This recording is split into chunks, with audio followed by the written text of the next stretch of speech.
This is ICC Austria Does Trade Finance Week. I'm Deepesh Patel, editor at Trade Treasury Payments. Today, we're delighted to be joined by Andrea Hauptmann, founding member at ICC Austria's Trade Finance Week. Andrea, welcome.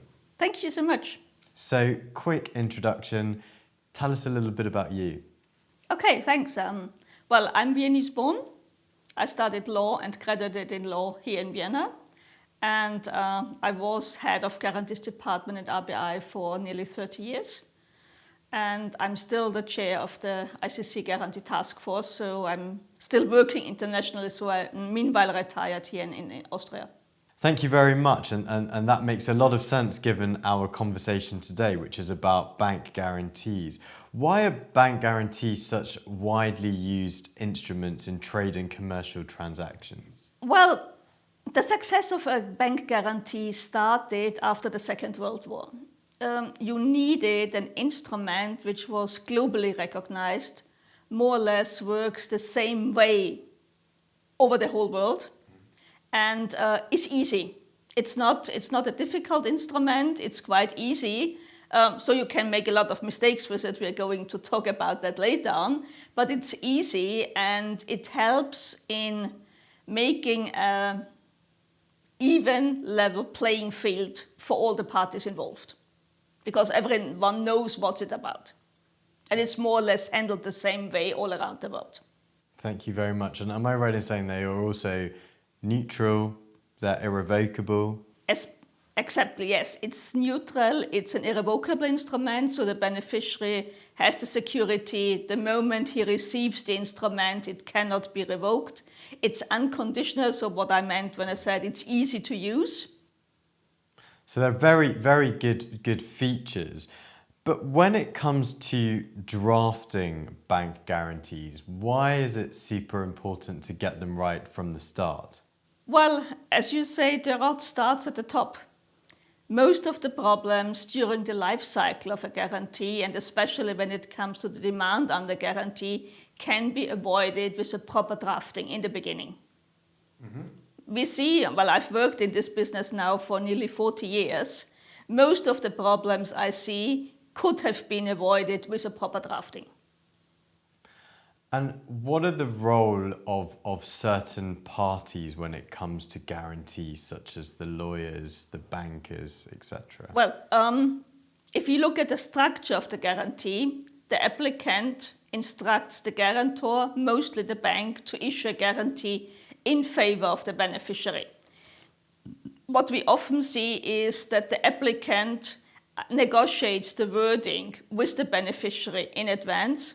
Then he maybe even involve his lawyers. And well, as I'm a lawyer, I may talk about it freely.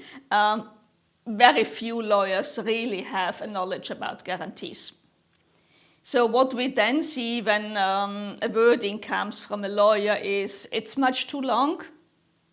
The wording is too complicated. So in most cases, the beneficiary gets suspicious because it's not the proper wording. So they're using different wording. What they're meaning, do they want to trap me? And important parts, small but important parts are missing. That's what we see when the applicant comes up with a fixed wording and tell the bank, you must use this wording and not change it. And the worst thing they can do is to include this wording in the contract and sign the contract, then in that moment the bank can't do anything. Because of the irrevocable In the worst scenario, nature. the bank will tell the applicant, we're not going to issue this guarantee. Find another bank. So, Andrea, what are some of the common issues? I mean, I'm sure you've come across thousands of guarantees in I could your talk career. hours about In it. summary, can you highlight some of the key issues that you come across day to day that present challenges? Imprecise wording, non-documentary conditions. I will explain this in a minute. For example, take an advance payment guarantee. Applicant, beneficiary agree in the underlying contract, it should be capital plus interest. That's quite common. But they do not negotiate about the interest rate. So you might have the case that in applicant's country, the interest rate is at 2%, but in beneficiary's country, maybe it's 8 or even 10%. If it comes to a demand and a guarantee, we're talking about completely different amounts. Or, for example, we have an expiry clause containing a date and the event, like it will be valid 12 months after whatever, or 30th June 2025. But then they forget to include whichever comes earlier. Now you have one date and one event. Now, which is going to prevail? So that's what I said, small but very important items. And what I said beforehand about non-documentary conditions, these always consider the guarantor at the bank, they're stupid. They just can't deal with documents. So if you have a condition in a guarantee which cannot be proved by a document, the guarantor will be in trouble. So whenever you draft a guarantee and you put a condition in it, you also have to think about which document can I take to prove this condition. And that's most mistakes the lawyers made. They put the condition in, but they don't think about, I need a document to prove the condition. So, Andrea, what happens when a demand is made for a guarantee, but something's not quite right? Well, the beneficiary is entitled to make a correction, to withdraw the documents, correct them, or present completely new documents.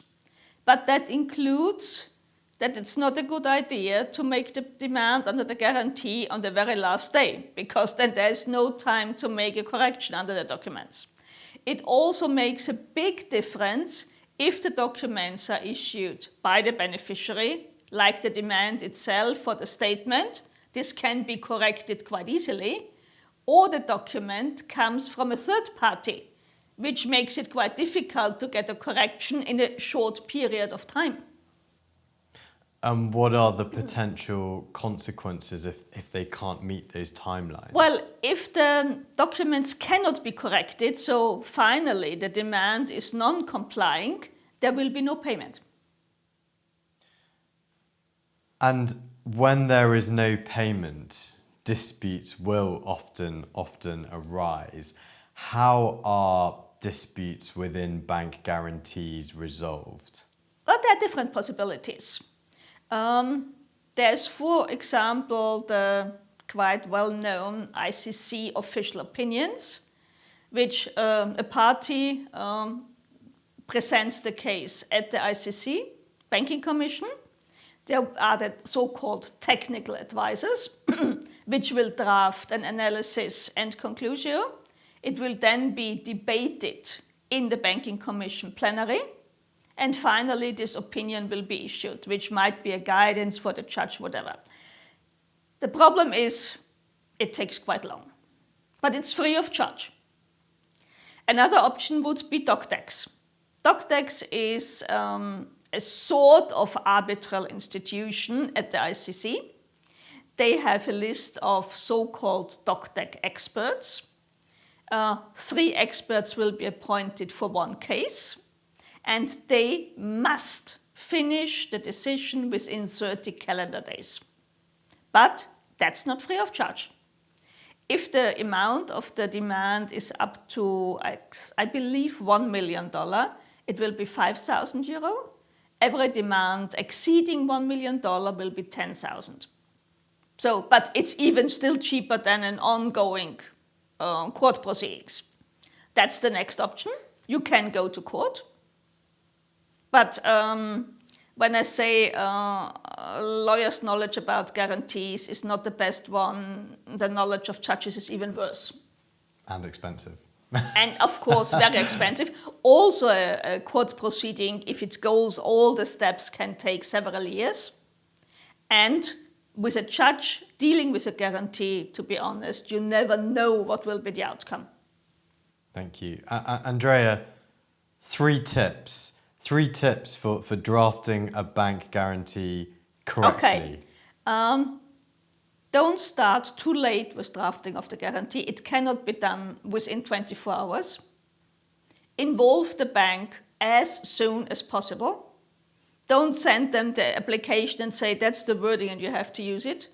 The sooner you involve the bank, the more you can be sure that that will be a proper wording. And third, please make sure that if an amendment is necessary, it's done in the correct way. Thank you very much, Andrea. My pleasure. Very, very useful. That was Andrea Hauptmann, founding member at ICC Austria's Trade Finance Week. This is ICC Austria Does Trade Finance Week.